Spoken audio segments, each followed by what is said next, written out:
Welcome to the Great Detectives of Old Time Radio. From Boise, Idaho, this is your host, Adam Graham.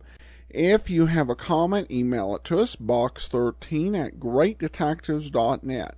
Follow us on Twitter at Radio Detectives, and become one of our friends on Facebook. Facebook.com/Radio Detectives. Our listener support campaign continues. You can give a one-time donation to support the show at support.greatdetectives.net or by mailing in a check to Adam Graham, P.O. Box 15913, Boise, Idaho 83715. In addition to access to our premium site during the listener support campaign with a donation of $20 or more, I'll send you a choice of one of 7 ebooks, as well as an additional thank you gift at the $20 or more level. At the $20 level, we'll send you one of the very popular Perry Mason mysteries from the Colonial Radio Theater on the Air. And for our U.S. or Canadian listeners, with a donation of $75 or more, we'll be happy to send you complete Miss Marple or Poirot short stories by Agatha Christie. A full list of available items are at support.greatdetectives.net. Well, now it's time for today's episode of The Adventures of Ellery Queen. And there are 14 weeks of lost episodes between last week's show and this one. And this is, unfortunately, the last episode of Ellery Queen featuring Larry Dobkin. The original air date is March the 17th of 1948. The title is The Armchair Detective.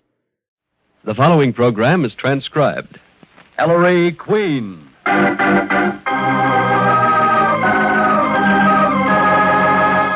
the interest of a safer American home, a happier American community, a more united state, the American Broadcasting Company and its affiliated stations bring you Ellery Queen. I dedicate this program to the fight against crime. Not only crimes of violence and crimes of dishonesty, but also crimes of intolerance, discrimination, and bad citizenship.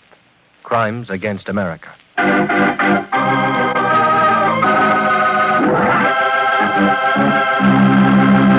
The American Broadcasting Company presents another case in the career of Ellery Queen, celebrated fighter of crime. As usual, Ellery invites you to match wits with him as he relates the mystery. And before revealing the solution, he gives you a chance to solve it.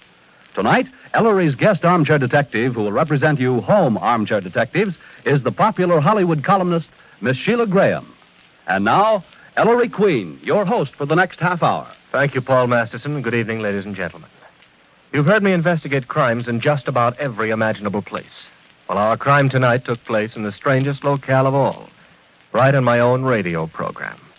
I call it... Stop! Paul. Ellery, hold it, will you? Oh, what's the matter, Paul? What is it? Ellery, you can't do this. You'll have to switch. Give us another case. Why? Murder on the Queen Show? Are you crazy? You'll scare the bejinkers out of people, Ellery. They'll think it's actually happening in this studio during this broadcast. Very good point, Paul. Yes, very good. Ladies and gentlemen, I ask you to be sure and keep in mind throughout the next half hour that you're listening to a case from the past, a crime that occurred a long time ago. You satisfied, Paul? Thanks, Ellery. It's a case I've always called The Armchair Detective.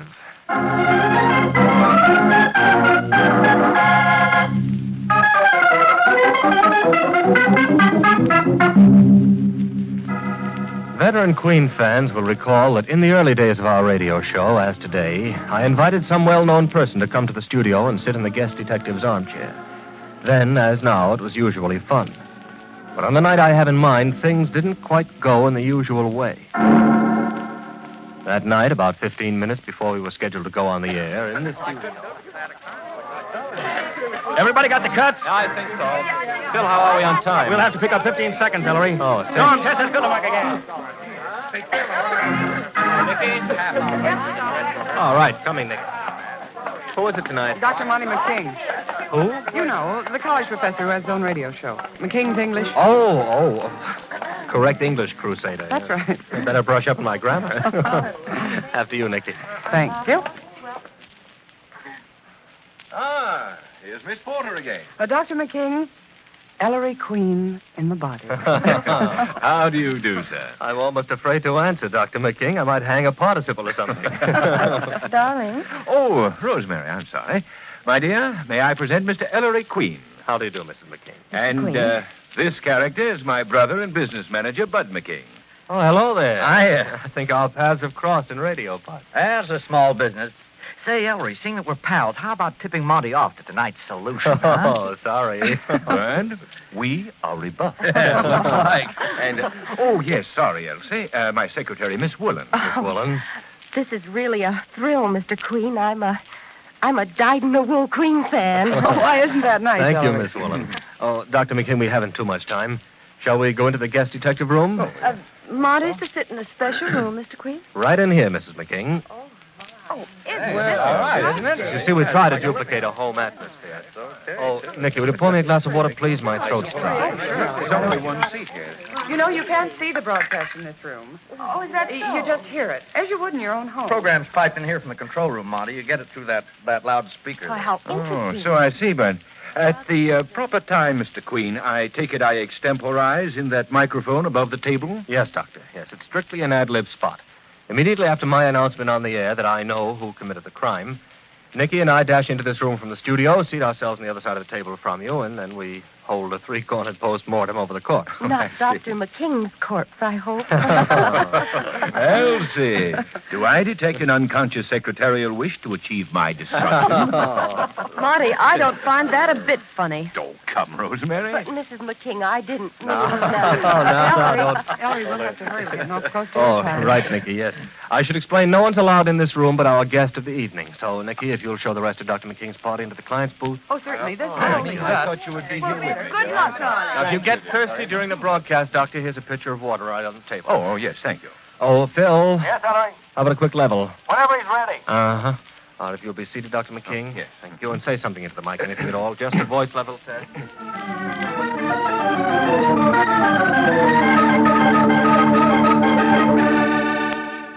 I left Dr. McKing alone in the Armchair Detective's room. We went on the air with our program, and in due course, I reached the point in our mystery where I was able to say...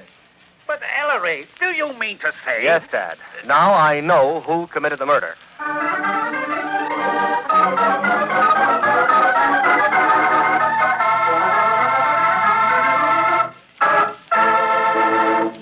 Nicky and I hurried to the Armchair Detective's room as usual. There was Dr. McKing, a little nervous, but otherwise himself.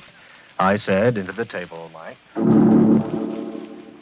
And there, ladies and gentlemen, you have the mystery.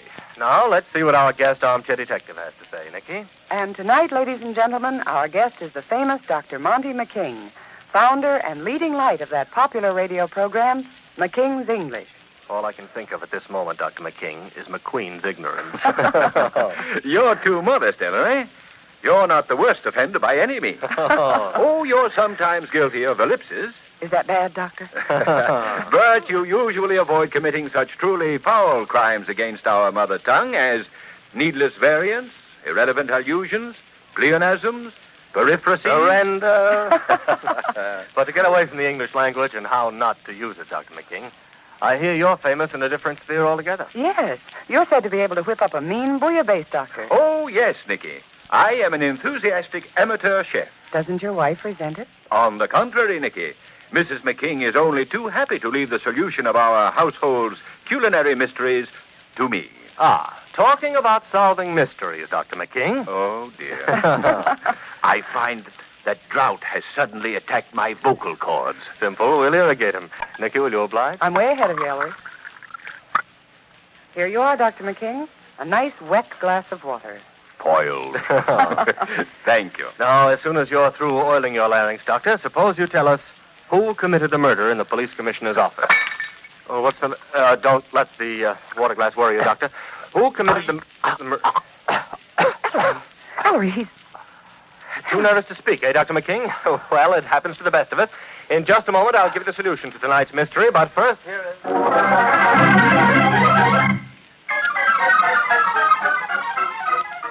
The control room cut our Armchair Detective's room off the air that night just in time, as Nicky and I hurried around the table to Dr. McKing's chair. He fell off his chair. Doctor. Queen, Poison. Poison? By what, Dr. McKing? What's that? Search Rosemary. Doctor? Search Rosemary. That's his wife. Dr. McKing. Ellery, call a doctor. For what, Nicky? Ellery, what's going on in here? What's happened to your guest? Say, he's dead, Phil. Dead? But we're still on the air. Nicky, the poison is in that glass of water McKing just drank. Our water? From the pitcher? Pitcher's loaded with it, too. Smell this, Phil. Huh? Oh, what am I doing? Ellery, for the love of Mike, we're still on. You've got to finish the show. Solve the murder. Yes, solve the murder, yes. Phil, have this room guarded till we're off the air. Nicky? Yes, Ellery. Back to the mic.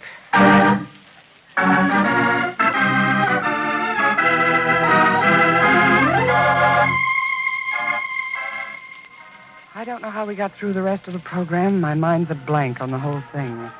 But the minute we went off the air that evening, Ellery hurried back to the guest room to solve a very different kind of murder. The murder of his own armchair detective. No.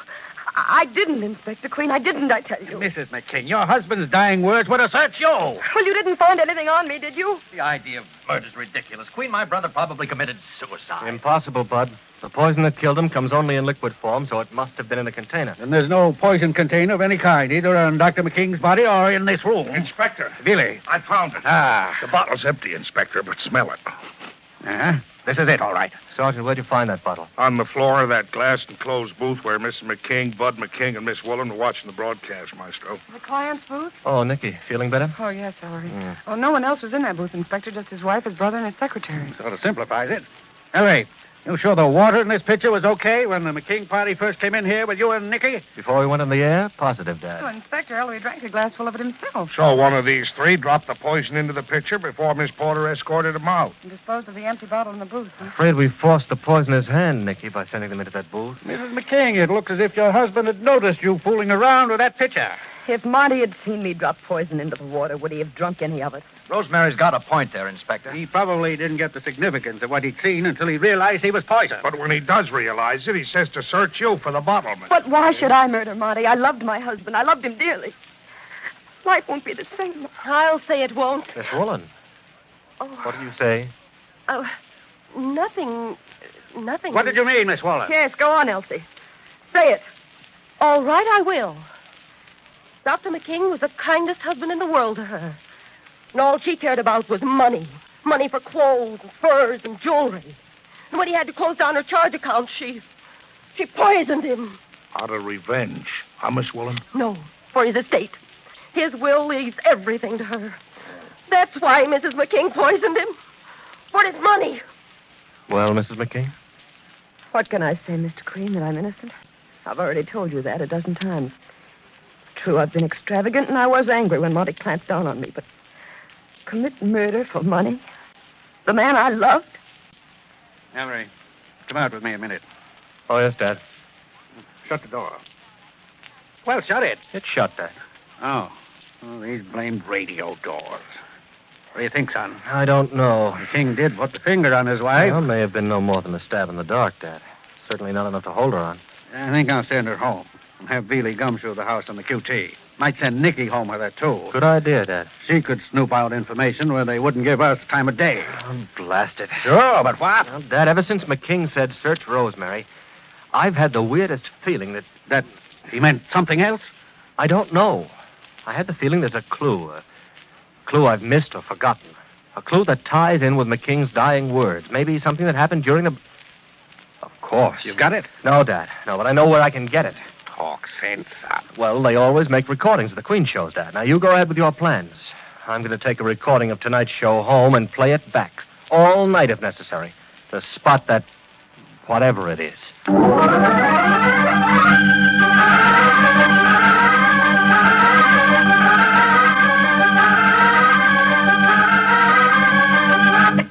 That drought has suddenly attacked my vocal cords. Simple. We'll irrigate him, Nicky. Will you oblige? I'm way ahead of you, Ellery. Here you are, Dr. McKing. A nice, wet glass of water. Spoiled. Thank you. Oh, it's here. It's here somewhere. Modest, Ellery. You're not the worst offender by any means. Oh, you're sometimes guilty of ellipses. Oh, it can't be there.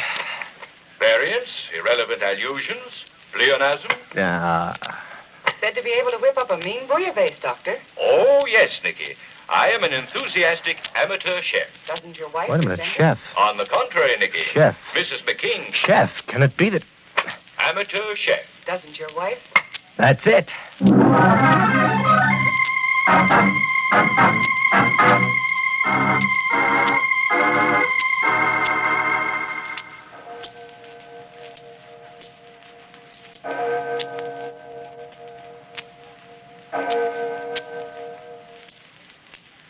Is that all it is? Oh, darn it.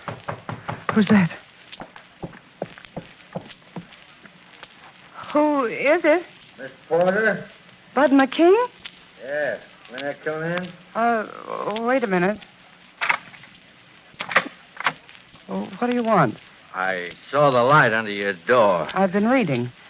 What are you doing back at your brother's house, Mr. McKing? I thought you left after we got Rosemary to bed. Oh, I went home, but then I thought, with Monty, well, Rosemary in such a spot, may I come in and chin for a while? I'm sorry. It's after 3. What do you want? Oh, scared to death, huh? Good night. Oh, what's your hurry? Your foot, Mr. McKing. Oh, you're full of that murder hop, too, aren't you?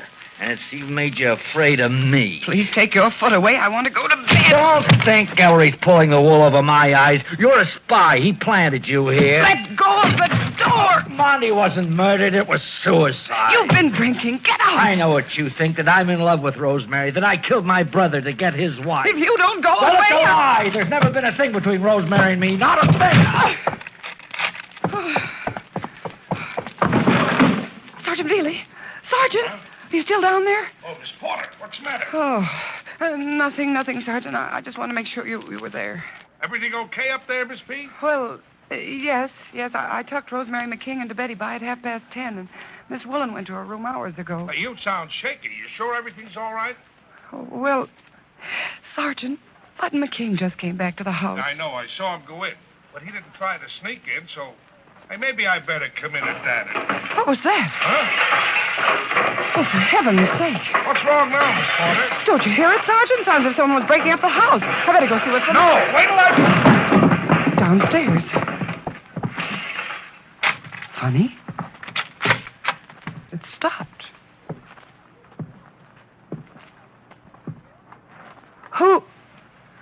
Who's that downstairs?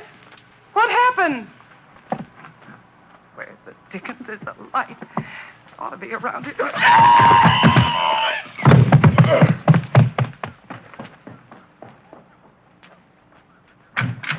Miss Porter! Miss Porter! Miss Porter! What the... Miss Porter...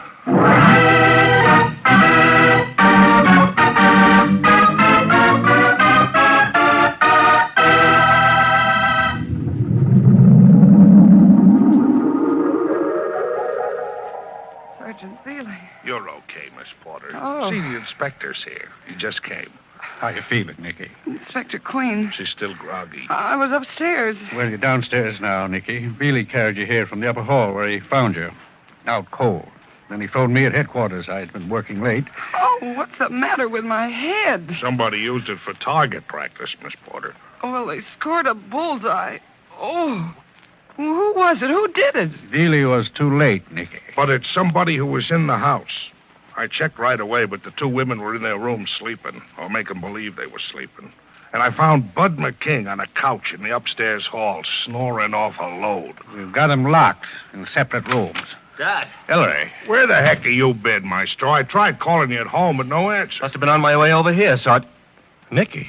Hi, Mr. Q. Nicky, you're hurt. Got a crack on the skull, son. Maybe I have a concussion. Oh, Nicky. Ellery, hold me close. Baby. Well, what are you two standing here for? Didn't you call a doctor? Nicky, honey. Closer. Oh, she's okay, Maestro. I am not, Sergeant. Why, you... Oh. Nicky, what were you doing? Snooping. Why?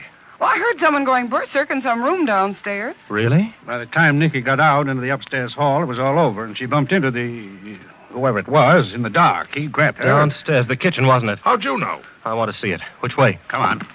Hey, wait for me. Hurry up, Nicky. You wouldn't care if I dropped dead right in this Probably too late. I should have foreseen that the killer would want What are you talking about, Blank Ellery? here gets me half killed. Here's the kitchen, Maestro. And then he won't even wait. Well, look at this place. A wreck. Dishes broken, furniture knocked over. It was a search for something, but what? Then why in the kitchen? Remember Dr. McKing's dying words? Search Rosemary. Meaning his wife. Not necessarily. Not his wife? But Ellery, Rosemary. That's Mrs. McKing's first name, son. It's also the name of something else. Dr. McKing was an amateur chef, an enthusiastic cook. Now, this ought to be the spice cabinet. Spice cabinet. Who got that crack on the head, anyway? Whole cloves, thyme, mace, marjoram, sage, basil, nutmeg, whole ginger. Ah, look. Rosemary. Huh? Rosemary. And herb used in cooking. When he said search Rosemary, he meant to finish a sentence. Or search Rosemary jar in spice cabinet or something like that. Search Rosemary Jubble. Well, search it. If I'm right, there'll be something in this jar, unless the searcher beat us to it. He missed it. There is. A wad of typewriter paper. Mrs. McKing left there. What's it say, Ellery? Oh, dated 10 days ago. Due to a recent disturbing episode, I am writing this note as a precaution. If anyone finds it, I am the only one who uses the spice cabinet, so it is safe against accidental discovery. It will be because they are investigating my murder. The other night, a certain person close to me threatened my life. There you are. I was inclined to at first dismiss it as hysteria. Now I am not so sure. If anything happens to me, the person who threatened to kill me was... Oh, Ellery. Come on, Maestro. It's Elsie Woolen, my secretary. Signed Monty McKing. Billy, get that woolen girl down here.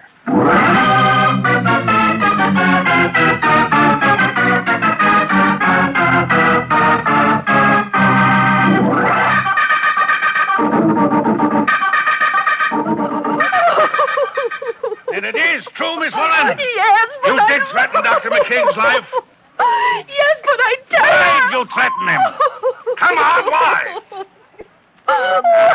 No tears. Nicky, you tackle her. Me? Give her some of the old porter treatment. You know, the kind you use on me. I hope I have better luck with her. Miss Woolen. Elsie. Oh, Miss Porter, they just don't understand. Yes, well, they're men, dear. But, Elsie, they'll find out eventually. It's much better to tell the truth. They're really not ogres. You can't blame them, dear. If you refuse to talk, it looks as if you have something to conceal. Why not tell the whole story? Come on now. I loved him. Secretary loves both. Nicky, shut up. I kept it locked up for so long. But one night it came out. Monty told me he loved his wife. I guess I said some foolish things. But I didn't poison him last night. I didn't. You can't prove I did because I didn't. Try to prove it. Go ahead, try. Hey. It's all right, Beely. She's not going anywhere. Because she's right. We can't prove it. All this does is to uncover another possible motive. This is a toughie. This would be about the time for the great Ellery Queen to come up with one of his miraculous solutions, wouldn't it? Oh, Nicky, how did you know? Oh, no. Ellery. Yes, Dad. Now I know who murdered Dr. McKing.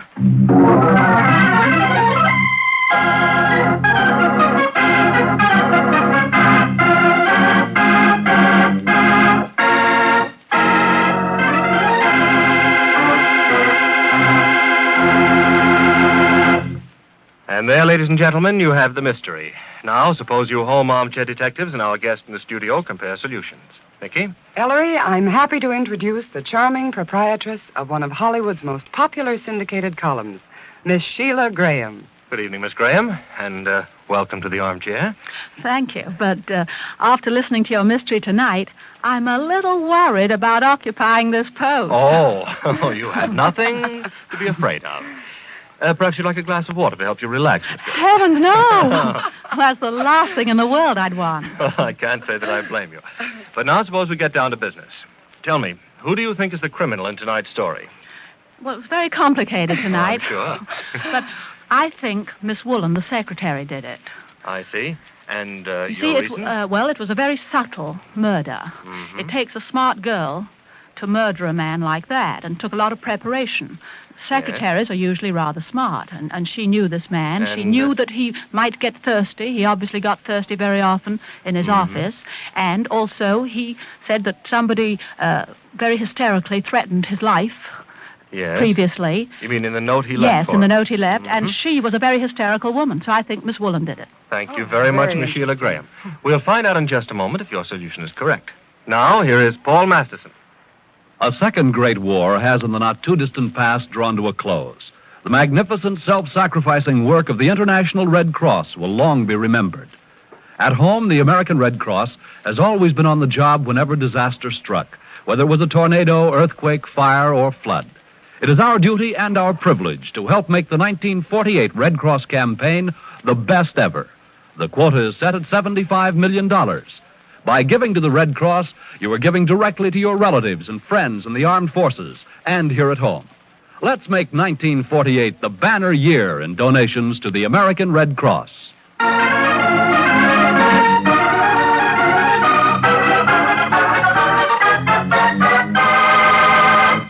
I don't care. I don't want to hear it. He's just too smart. Always knows the answer to mysteries. Well, I want to hear it. Nicky, pipe down. What have you got, Ellery? Swelled head. Nicky. It's all right, Dad. It's that crack on the skull. Well, now, what was Dr. Monty McKing's profession? What was he most famous for? His radio program. McKing's English. His authority on the correct usage of the English language. Then let's take another look at that note we just found in the rosemary jar. I quote, "Due to a recent disturbing episode, I am writing," and so forth.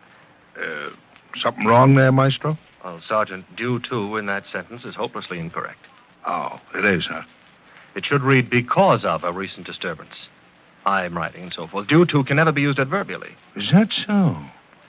And this, if anyone finds it, it'll be because they are investigating my murder. Anyone must be followed by he. One can't possibly mean the plural. Oh, Miss Porter is with us again. Yes, Nicky. Another mistake. And this, I was inclined to at first dismiss... A split infinitive. A split in what? In other words, this short note, purportedly from the pen of an authority on correct English, reveals not one, not two, but three of the commonest errors of usage. Incredible. Conclusion, Dr. McKing did not write the note. It's a phony. A forgery. And since the note was not written by Dr. McKing, it was not left in the rosemary jar by Dr. McKing either. Someone else left the note in the jar, obviously the real writer of the note, the forger. But, Ellery, why? What was accomplished by it? Well, a great deal, Dad. It made us believe that the word rosemary in Dr. McKing's dying statement, "search rosemary," meant rosemary the herb rather than rosemary the name of a woman. And who gains by our thinking that the victim was not accusing a woman named Rosemary, but was merely telling us to look for a note in a spice jar? Only Rosemary McKing herself. She did poison her husband. Tried to twist his accusation of her to mean something entirely different, because she had a guilty conscience. So tonight, after I put her to bed, she forged her husband's signature to a note accusing Elsie Woolen, then sneaked downstairs, left the note in the rosemary jar as a blind... And then Nicky deliberately led us to that jar. Hey, wait a minute. Led us to the jar, Maestro? Well, by wrecking the kitchen, Sergeant. What was that but a clever device to draw our attention to it? To make us search it and find her plant in the rosemary jar. And then on her way back upstairs, she bumped into me in the dark and let me have it. At that, Rosemary's attempt to lead us down a false trail might have succeeded. If only she'd learned from her victim the rules governing the English language. Well, here's where she learned something about the rules governing murder. Really? Hold Rosemary McKing for the murder of my armchair detective. Yes, sir.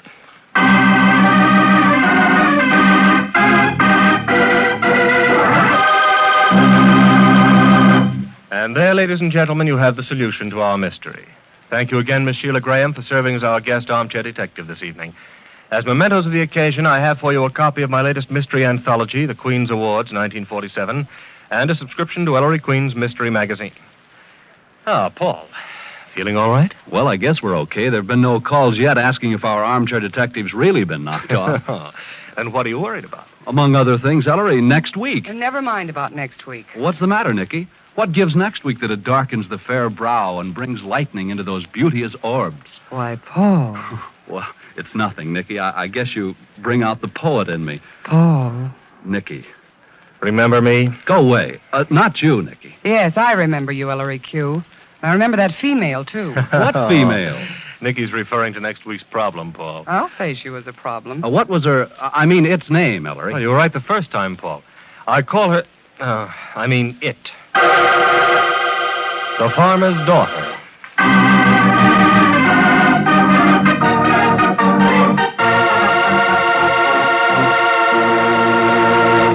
This is Ellery Queen saying good night until next week, and enlisting all Americans every night and every day in the fight against bad citizenship, bigotry, and discrimination, the crimes which are weakening America.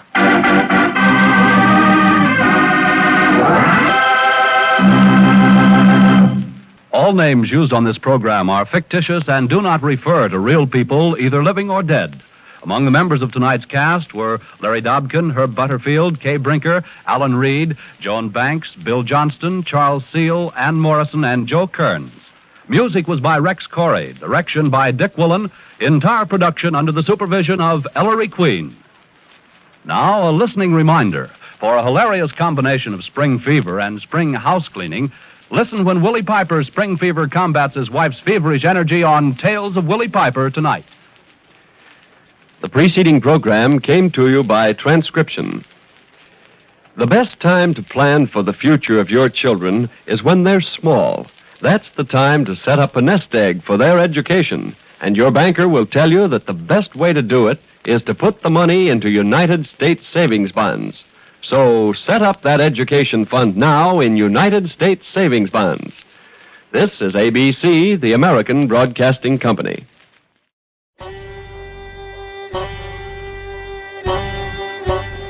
This is Andrew Rhines with OTRWesterns.com, where we stream live old-time radio westerns 24 hours a day, 7 days a week, with a special twist.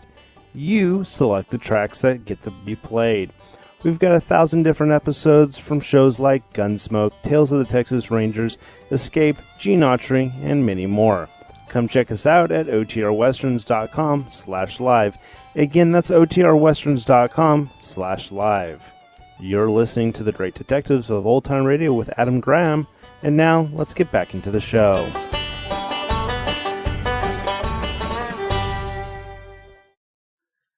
Welcome back. Well, this has got to be the most meta detective show we've ever had. This makes Johnny Dollar running into listeners seem quite tame by comparison. It's an interesting idea, and I think they did a good job of it. I think they were trying to avoid going for a sort of, wouldn't have been as bad as a War of the Worlds panic, but they didn't want people going around saying, "Did you hear how somebody got killed at ABC? Recording Ellery Queen." And it was clear that, so that it didn't happen live, it happened a long time ago. Back when we were on NBC or CBS. Of course, the case was a little bit of misdirection because the only reason the police thought that Rosemary meant something other than the woman's name is because Ellery said that's what he felt. Though, as Inspector Queen said, they didn't quite have any evidence. So it all turned out for the best. Well, now we turn to listener comments and feedback. And Joan comments regarding the saga of Ruffy Ruff that it was nice. It was a nice surprise to find Jack Webb in the show. This only goes to prove we must listen even more carefully to the voices as we listen to the different shows. I miss the regular actors of Ellery Queen as we heard them in previous shows, and because of this, I only have listened to this show. I didn't like the replacement actors as well as I liked the ones before. Well, I guess the case of the Ellery Queen radio show at this point is if you don't like the cast, they will change. And of course, we had a change with Virginia Gregout replaced by Kay Brinker. The interesting thing about Kay Brinker is she had worked on Ellery Queen before. And she had actually married Ellery Queen, or one half of the writing team that produced the books. She was the wife of Manfred Lee. She married him in 1942, and they had 8 children together. And here she's returning to the role of Nikki Porter in 1948. Of course, this would also mark the departure, as I said, of Larry Dobkin. Now, we don't know if this was his last recorded episode, but it's the last episode in existence. And the way that Dobkin tells it, he was very unceremoniously dismissed. He told Martin Grams that one day he was just told that he was not going to be back as Ellery Queen and not to show up at the studio next week. Was given no reason why he was dismissed. And again, from everything in Dobkin's career, he continued to be much in demand, a very great professional. But he was replaced by Howard Culver, who we'll hear next week. Now we do turn to a listener review over in the iTunes store. Bill J. writes, some of these I heard when they first aired. It is interesting on the personalities of normal people as portrayed then compared to as portrayed now. Indeed, it really is. And I do think that there were some big differences. While certainly some of the portrayals were silly or over the top or unrealistic, even on the more closest we got to reality programs, stuff like People Are Funny, there was a different way people talked and carried themselves even if they didn't know they were being recorded. Well, during our listener support week, we discussed programs that will be coming to you during our 2015-2016 season, which gets underway the last week of October. Still to come this season, on Mondays, we'll be starting up with Michael Shane, and that will run through that whole season.